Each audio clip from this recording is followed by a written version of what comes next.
വല്യമ്മ വളർത്തിയ വലിയ മോനാണ് ലാമിൻ യമാൽ. കഴിഞ്ഞ ദിവസം അർജന്റീനയെ നിലം തൊടിയിക്കാതെ, പന്ത് നൽകാതെ, വെറും കാഴ്ചക്കാരെ പോലെയാക്കി കളം നിറഞ്ഞ് സ്പെയിൻ കളിച്ചപ്പോൾ ഒരു കാലിലേക്ക് എത്തുമ്പോൾ വലിയ ആരവമുയരുമായിരുന്നു. ആ കാലിന്റെ ഉടമയുടെ പേരാണ് ലാമിൻ യമാൽ. ലാമിൻ യമാലിന്റെ ജന്മദിനം കഴിഞ്ഞിട്ട് ഇപ്പോൾ ഏതാണ്ട് 7 ദിവസമേ ആയുള്ളൂ. എന്ന് വെച്ചാൽ കേരളത്തിലായിരുന്നെങ്കിൽ നീറ്റ് പരീക്ഷ റിപ്പീറ്റ് ചെയ്യാനുള്ള സമയം. പക്ഷേ അവൻ ലോകോത്തര ഫുട്ബോളറായി വളർന്നു വരുന്നു. അത്രമേൽ കരുത്തും വൈഭവവും മാന്ത്രിക സ്പർശവും പ്രകടമാക്കിയാണ് ലാമിൻ യമാൽ വളരുന്നത്.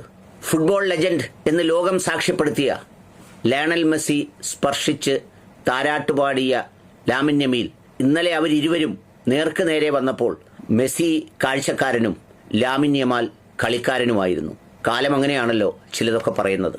കേവലം കളിക്കളത്തിൽ മാത്രമല്ല, ഫുട്ബോളിൽ മാത്രമല്ല, ജീവിതത്തിൽ തന്നെയും ഒരുപാട് പ്രതിസന്ധികളിലൂടെ കടന്നുവന്ന് ആ പ്രതിസന്ധികളെ മറക്കാത്ത ആളിൻ്റെ പേരാണ് ലാമിൻ യമാൽ. അതുകൊണ്ടാണ് ഇന്നും ഓരോ സ്ഥലത്തും കരാർ ഒപ്പിടാൻ പോകുമ്പോഴും യാത്ര പോകുമ്പോഴും വല്യമ്മ ഫാത്തിമയെ ഒപ്പം കൂട്ടുന്നത്. പന്ത് തട്ടിക്കളിക്കുമ്പോൾ പ്രായം 4 അതിനു മുമ്പേ തന്നെ മാതാപിതാക്കൾ വേർപിരിയുന്ന ഒരു സ്ഥിതിവിശേഷമുണ്ടായി. മൊറോക്കയിൽ നിന്നും സ്പെയിനിലേക്ക് കുടിയേറി പാർത്ത മുനീർ നെസ്രോയിയാണ് ലാമിൻ യമാലിന്റെ പിതാവ്. മാതാവ് ഷീല എബാന. അവർ ഇക്വറ്റോറിയൽ ഗിനിയിൽ നിന്ന് വന്നതാണ്. ഇവർ രണ്ടുപേരും വേർപിരിഞ്ഞപ്പോഴും ഇവരുടെ പിതാവിന്റെ മാതാവ് ഫാത്തിമയാണ് ഈ മകനെ നെഞ്ചേറ്റി കൊണ്ടു നടന്ന് സ്പെയിനിൽ തന്നെ ഉറപ്പിച്ചു നിർത്തി അവന്റെ പ്രതിഭകളിലൂടെ അവനെ വളർത്താൻ വേണ്ടി എല്ലാ പ്രയാസവും അനുഭവിച്ചത്. നമ്മൾ ഈ നാട്ടിലൊക്കെ പറയുന്ന തൊഴിലാളി വർഗം എന്നൊക്കെ പറയുന്ന അടിസ്ഥാന വിഭാഗത്തിന്റെ ഭാഗമായാണ് അവൻ ജനിക്കുന്നത്. അതുകൊണ്ട് തന്നെ അവൻ ഒരുപാട് പ്രതിസന്ധികളും പ്രയാസങ്ങളും അനുഭവിച്ചിരുന്നു.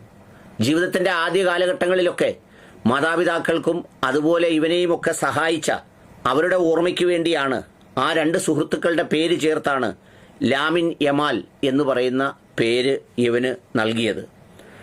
ഓരോ ഗോൾ നേടുമ്പോഴും വിരലുകൾ കൊണ്ട് 304 കാണിക്കുന്ന ആഘോഷ രീതി റൊക്കോ ഫോണ്ടയിലെ എന്ന് വെച്ചാൽ ആ സാധാരണ തൊഴിലാളിയായി വളർന്ന ബാഴ്സലോണയിലെ റൊക്കോ ഫോണ്ട എന്ന് പറയുന്ന സ്ഥലത്തെ ഒരു സവിശേഷമായ ആംഗ്യമാണ് അദ്ദേഹം ഇപ്പോഴും കാണിച്ചുകൊണ്ടിരിക്കുന്നത്.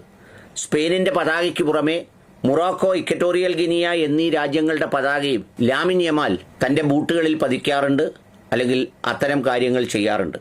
FC ബാഴ്സലോണയ്ക്കായും സ്പാനിഷ് ദേശീയ ടീമിനായും അരങ്ങേറ്റം കുറിക്കുമ്പോൾ ചരിത്രത്തിലെ ഏറ്റവും പ്രായം കുറഞ്ഞ താരങ്ങളിൽ ഒന്നായിരുന്നു ലാമിൻ യമാൽ.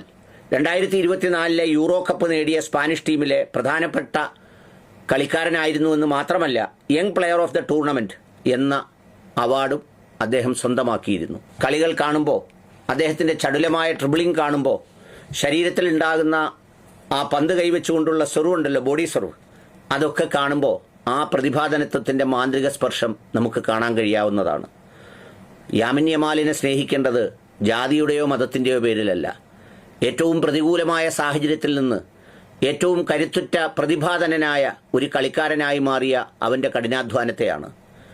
4 വയസ്സിൽ പന്ത് തട്ടി കളിക്കാനിറങ്ങി ഒടുവിൽ 18 19 വയസ്സായപ്പോൾ ലോക ചാമ്പ്യന്മാരാകുന്ന ഒരു രാജ്യത്തിന്റെ നെറുകയിലേക്ക് അതിനെ എത്തിക്കാൻ വേണ്ടി ഏറ്റവും മനോഹരമായ കളി പുറത്തെടുത്ത സമർപ്പിത ഫുട്ബോളർ. തന്റെ വാപ്പുമ്മയെ എല്ലാ സ്ഥലങ്ങളിലും പോകുന്നിടത്തെല്ലാം കൂട്ടിക്കൊണ്ടുപോകുന്ന, അതൊരു അഭിമാനവും കരുത്തും പ്രാർത്ഥനയുമായി കാണുന്ന ഒരു മുത്തശ്ശി വളർത്തിയ സ്നേഹനിധിയായ മകൻ കൂടിയാണ് അവൻ. ഏതായാലും കഴിഞ്ഞ ദിവസത്തെ കളിയിലും ഈ പറഞ്ഞ ലാമിൻ യമാലായിരുന്നു ഒരു മികച്ച താരമായി മാറിയത്.